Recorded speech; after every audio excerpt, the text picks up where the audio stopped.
What's up? Happy Father's Day, of course. The one and only day where men get appreciated for everything they do, because we all know nobody cares about men. So let me stop. That's not true, right? It's just a thing of Mother's Day is more important because Mother's Day, right, has a lot more weight to it because women take care of a lot of things. We don't give them credit. Sometimes we overcredit them. You go whatever way you want to look at it, it is what it is. But Mother's Day is usually more important because women do a lot of taking care of things. Home, kids, life, moms, we already know. But where's the credit when fathers need it? Where's the credit when men's need it? We was at a shop right near us, me and the girlfriend, Autumn, for those of you who watch, right? We peeped that they didn't have as much Father's Day stuff as they did Mother's Day stuff. Why is that? Why is that? That's unacceptable. That's unacceptable. It's not cool. There's definitely a difference between Father's Day and Mother's Day. And depending on who you are and how you feel about it, I guess it matters. But in this video, this long video, because it's probably going to be like 15, 20 minutes, because I got a lot to get off my chest about Father's Day and just fathers in general. Now, before I start, I'm going to start on a good note, actually. So, I went to go see and meet my girlfriend, Autumn, again, that some of you may know. Went to go meet her father for the first time. And we were supposed to go meet him, during the COVID when it first popped off in 2020 and stuff like that. And we were supposed to go to like a big memorial party, or I was even invited the year before to go to New Year's party, but things happened and it just didn't work out. And unfortunately, COVID happened throughout 2020, so we haven't been able to go over there because he's already sick. And as you know, people who are already in poor health or don't have the strongest immune systems are highly, highly unrecommended to be in a space where they can get sick or come in contact with COVID-19. So we had to push it back a lot. It was a great experience, all right? Just having to be there and, show up, show your face, as being a boy, a young man, not a boy, a young man, in the presence of someone else's father. That's a big deal, all right? We seem to not value that no more. The traditional, and just this generation in general, we're done with traditions. Traditions are out. Like, everything we do and everything we say is just like non-traditional, which we already know. A lot of us already know that, right? Up front, it's so obvious. But when it comes to relationships, and we sit here and we wonder why a lot of relationships don't work out. We sit here and we wonder why we don't know why our spouses, girlfriends, boyfriends, wives, husbands, whatever, fiancés don't act the way we think they should act. And a lot of it, as we already know, has to do with how we were raised. A lot of us know it has to do with parents, right? And how the parents are impacting relationships or things like that. We already know. I'm not going to get too into that. But just those core principles. And what I want to say and why I brought that up is because I'm a person who believes in some traditions, right? Some traditions need to just be done with. And they're being done with in the last, 10 years. But some things I'm traditional about. Like, I feel as though you should meet your girlfriend or boyfriend's parents at some point. Obviously, you don't rush it because if it doesn't work out, it's a shame. Especially if, you look good in the beginning, then you fall off and it's like, dang, he was really a nice guy. She was really a nice girl, blah, blah, blah. And then you got to deal with that shame.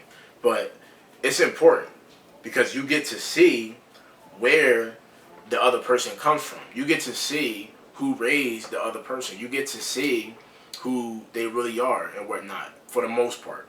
And you gotta earn your way. See, we watch movies and, hear stories and things, and we see it on TV and all that stuff. Some of us live it.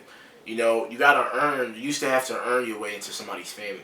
You used to have to earn your way into a relationship, right? With the girl, with the guy, with her mom, with her dad, her grandparents, her aunt, her uncle, whoever raised her.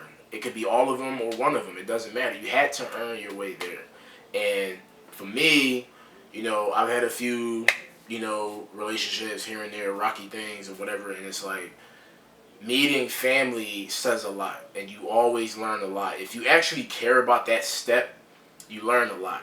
And just for me, just to keep it short, that was just a shout out, and on Father's Day, and happy belated birthday. It's not belated, but happy birthday to him, Mr. Tony, again, because, it was a great experience, and it's just humbling to have to be in the presence of a man that raised the girl that you're interested in, raised the girl that you claim you want to be with. You have to meet that parent.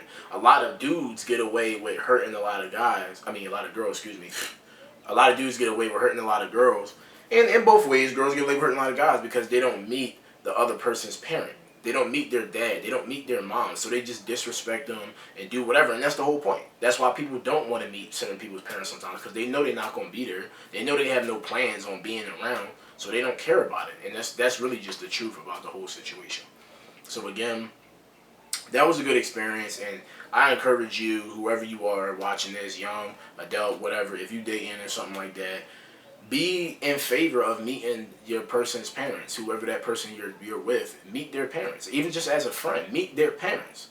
You will learn a lot about a person if you meet their parents, right? If you see.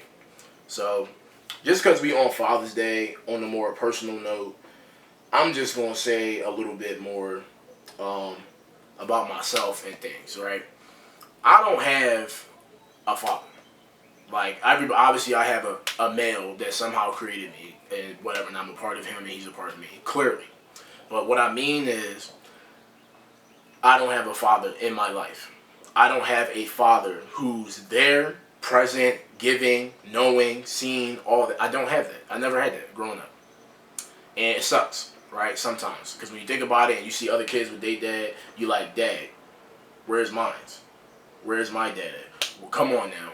Then when even now, even as a grown, I'm a young adult, blah blah blah, I'm growing. Still, sometimes it's still there, but it doesn't bother me as much as it used to. But it's still there. Like, dang, I'm proud that girl, or that boy, or all those kids have their dad. I'm glad that they have an uncle. I'm glad they got a grandfather, a godfather, a stepfather. It doesn't matter what it is. I'm glad that it's there. So I get happy for other kids and other young adults or whoever that has their father, because I don't know what that feels like. And this is a big problem, as we already know, in our society just in general. Men are uncommitted. Men don't care. Men have kids and just up and leave for whatever reason. And, we're not going to get into all of that. But my thing with Father's Day is, and I hate this that we do this, but Mother's Day is about mothers. Father's Day is about fathers, right? What should be happening on Father's Day, instead of letting, all these angry baby moms and stuff like that run the show, all the men who are around need to step up and need to show that they're present. They need to show why they're here. Explain. We in such an age where everybody want to record and talk and make podcasts and things like that. Men need to do that. Fathers need to do that.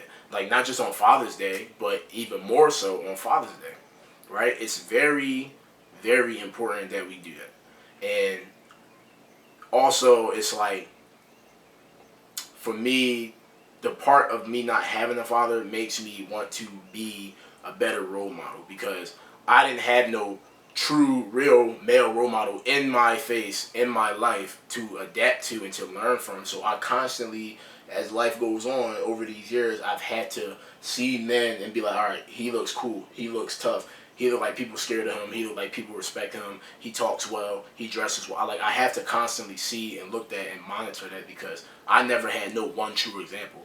Now, it's always good, regardless of if you have a mother or father or not, to pull in from everywhere and take what you can learn from everybody. Because even if you did have a dad, even if you did, you still have to learn from other people, because your dad's not always right. Your dad doesn't always know everything, and neither would your mother if we was talking about moms. But the other side of this, of course, is that, I was mostly raised by my mom, mostly raised by my aunts, my women, right? And that's fine and all, but there's downsides to that, because, a woman, this constant debate of what can a woman raise a boy to be a man? Can a man raise a girl to be a woman? And it depends. I'm not going to say like there's no one answer. That's a bigger discussion just in general. But to me, you can teach them how to be the ideal person. A woman can teach you how to be an ideal man that they think is ideal. And the problem with that is ideal is what they think, not what is actually productive. That's it. And that's all. You can raise your daughter or your son to be like, man, you gotta want somebody who got money. You gotta want somebody who got a house, who got a car, and we all know this because this is being talked about more and more and more and more as the years go on. People raise their kids, and people are just into money and into material, and they keep trying to make relationships and swearing that they're going to work based off of material because people are raising their kids like that, and it's just not what it is. And a lot of parents are just missing a male there. A lot of men are just not present. A lot of boys just don't have a man there to guide them. Yes, you can have the love of your woman, but you can only learn but so much from one side. You need both. Period. You need both. And don't let anybody tell you otherwise, because you can say you don't need or you don't care, but as life goes on, if you're a young person and you're going on, or if you're an adult, you're going at some point you got to realize I act the way I act, and I do the things I do, and I question the things that I question, and I need help with the things I need help with because a certain thing was not there. It don't even got to be your mom or your dad. You can have both and just not be available and not be connected. So all I'm saying on that is not just Father's Day, but period. Period. When we think about our men and men that are here, when we think about ourselves, you need to really start to think about what's important, what really, really matters. And even though a lot of women, come out of the dirt and then bash all these men and whatnot on Father's Day, I mean, men do the same thing on Mother's Day. But for the men, it's like, you have the deadbeats that still have stuff to say, and it's like you're not around. So how can you say anything? How can you say anything about being a father? How can you even defend yourself when you didn't even stand up? I'm not talking about those who have special situations, because there's always an exception to the rules. There's always an exception to the rules. But I'm talking about the guys who know they didn't do nothing. The evidence is there that they don't do nothing, and it's been proven that they don't do nothing. Those guys need to get up out of here. Those guys need to change, because you're making the rest look bad. And as we know, I'm not going to say the good guys, but if anybody know,